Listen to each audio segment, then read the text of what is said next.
Ya, Shalom, Rahayu, buka, cus, kubrak, ulala bebe. Jangan lupa like dan subscribe channel YouTube saya Susu Kuda, dan jangan lupa juga like dan follow channel TikTok saya @susukuda212. Nah, di hari ini saya ingin menanggapi ya berita yang baru saja beredar, kelanjutan dari polemik dari permasalahan yang Irjen Verdi Sambo ini ya, yang membuat seluruh bangsa tersambo-sambo sejauh ini, yaitu Putri Chandrawati, istri dari Irjen Verdi Sambo, ditetapkan sebagai tersangka. Dan pertanyaan dari saya adalah, apakah ini contoh dari fenomena ride or die girl? Wah, ada apa ini ya? Nah, karena saya sebenarnya ngintip beberapa channel sosial media ya yang membahas ini, dan salah satu channel besar saya intip berisi bapak-bapak ya, yang mereka membahas ini, dan mereka bertanya-tanya ya, wah, kenapa ya kok si Ibu Putri Chandrawati ini kok tidak mau berkata apa adanya aja gitu ya, atau bagaimana, tapi malah dia memilih untuk terus dengan teguhnya ya tetap berdiri kepada menurut alur skenario yang ditetapkan dari awal oleh Irjen Verdi Sambo sendiri gitu ya. Nah, mereka mungkin tidak menyimpulkan apa-apa dari situ, tapi itu membuat saya bertanya-tanya dan akhirnya saya menemukan terminologi ini. Tapi sebelumnya saya mau kasih lihat dulu headline-nya, yaitu ini dari Pikiran Rakyat ya, yaitu terungkap Putri Chandrawati mengikuti skenario Verdi Sambo untuk membunuh Brigadir J.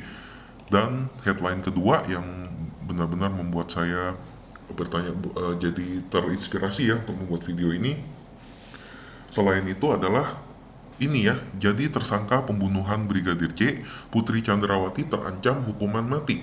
Nah, saya jadi ingat omongan om-om di channel tadi gitu ya, bagaimana kok mereka terheran-heran kenapa Putri Chandrawati tetap teguh menurut alur skenario itu, bahkan sampai kalau ya proses hukumnya apa nantinya kita tidak tahu ya, kita serahkan saja pada yang berwenang. Tapi kalau menurut dua headline ini, sampai dia sudah menjadi tetapkan tersangka dan bahkan terancam hukuman mati, berarti dia tetap teguh dan setia kepada skenario itu sampai titik ternadir gitu ya. Nah, itulah yang menyebabkan saya ketemu terminologi ride or die girl ini, dan ini saya menggunakan Wikipedia supaya cepat, dan di sini disebut sebagai ride or die chick ya, dan di sini dijelaskan itu adalah sebuah neologisme yang berasal dari kultur geng motor ya di Amerika Serikat, dan ini menyebut kepada seorang wanita yang benar-benar teguh dan antusias ya untuk mendukung pasangannya dan juga kehidupannya yang riskan, bahwa walaupun ini dapat membahayakan dan mematikannya gitu ya. Dan di sini disebut juga wanita itu bahkan mengambil peranan sebagai komplotan, dan juga dia sangat antusias seperti yang saya bilang tadi untuk membantu pasangannya dalam situasi-situasi yang sangat berbahaya. Dan dia juga, wanita wanita ini juga mempunyai perasaan yang berbagi resiko dengan pasangannya. Dan di sini juga ditekankan lagi bagaimana wanita-wanita ini mempunyai mempunyai paradigma, yaitu kita melawan dunia gitu ya. Wah, luar biasa sekali ya.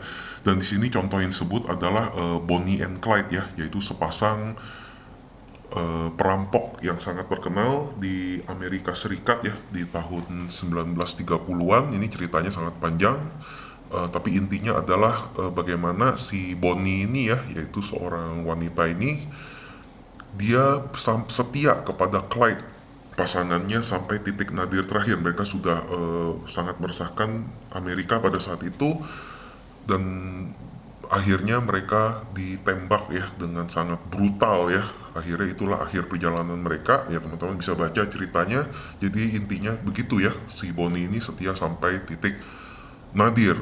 Dan saya juga melihat definisi itu di urbandictionary.com di sini, yaitu seperti yang teman-teman bisa lihat, ride or die chick ya, yaitu seorang wanita yang benar-benar sangat antusias ya, sangat mau ya untuk tetap bersama dengan pasangannya walaupun kematian adalah jurang akhir daripada itu semua gitu ya.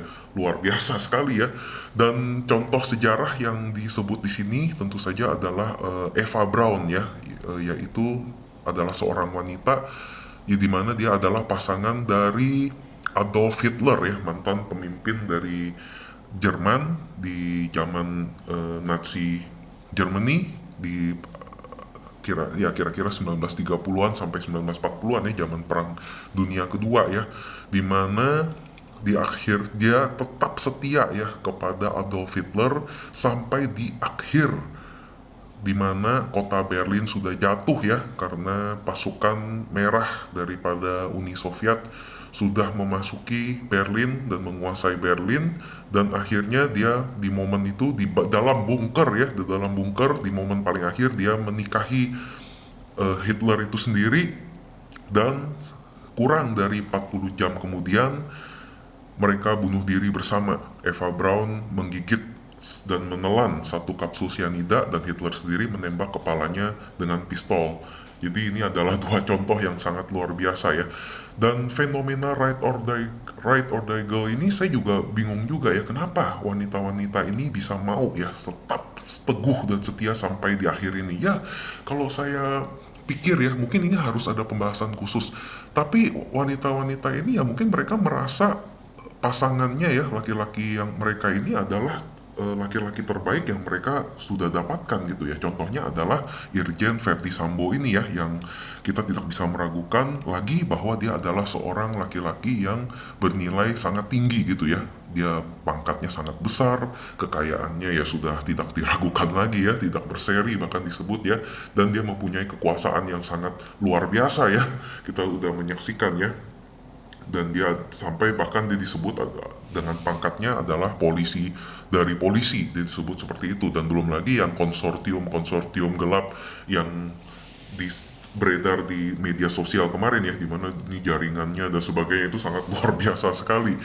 Dan kalau untuk mengilustrasikan lebih jelas lagi, Irjen Verdi Sambo ini adalah seorang perwira tinggi polisi ya, yang lebih tepatnya seorang inspektur jenderal bintang 2, dan ini adalah pangkat yang sangat tinggi dan sangat tidak mudah untuk didapatkan tentunya.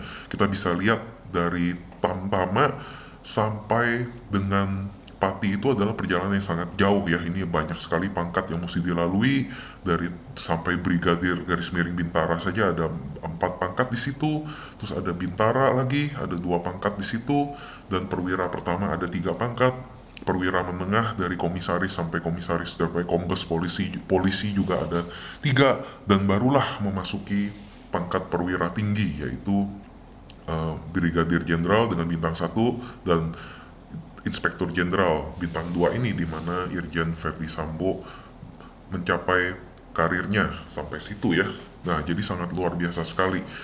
Jadi itulah ya yang dapat saya tanggapi dari berita ini ya. Sangat luar biasa sekali bahwa Putri Chandrawati telah ditetapkan sebagai tersangka dan sepertinya akan tetap teguh sampai di titik paling nadir ya kalau mencapai tahap itu nanti. Tapi itu semua kita serahkan prosesnya kepada pihak yang berwajib dan kita percayakan saja semuanya kepada mereka. Baik, itu saja yang bisa saya sampaikan. Sekali lagi terima kasih. Jangan lupa like dan follow dan subscribe dan juga share ya. Terima kasih. Sampai jumpa di episode berikutnya.